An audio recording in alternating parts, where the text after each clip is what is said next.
here's my review for the Showtime show called Shameless. I'm in season 3 right now.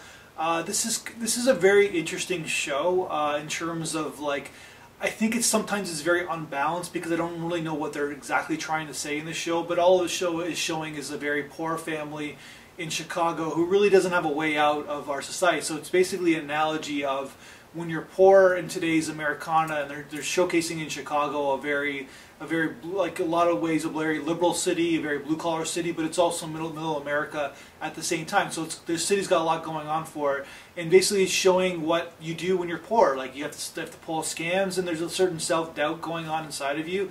But at the same time, William H. Macy's character, who is a disgusting human being, kind of plays a comic relief character in it because he's the man who's an alcoholic, who's drunk, and basically always is in these shenanigans and always indirectly brings his family down. The whole Steve angle with the main character girl and him getting stuck in between in some bad business with the Latin Americans. I don't know where they're going with it. I don't even know what they're going through for the first 3 years.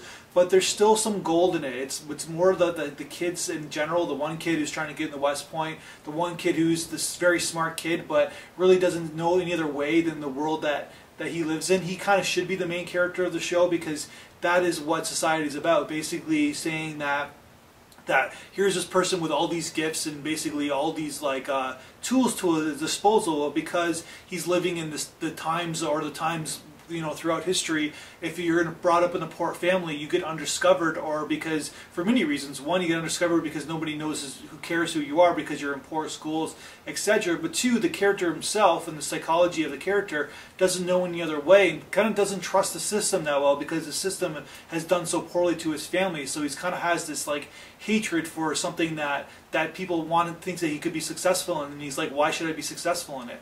That's the key to this show. That's what makes the show so interesting. But of course there's always like 4 or 5 plots going on in each episode, which 2 or 3 of them are really good, and 1 or 2 of them are just not so good. But so it's an unbalanced show, but you keep watching because there's always some gold at the end of the rainbow, and I kind of like what they're doing. The more they talk about the themes of today's world, the better the show is. That's my review.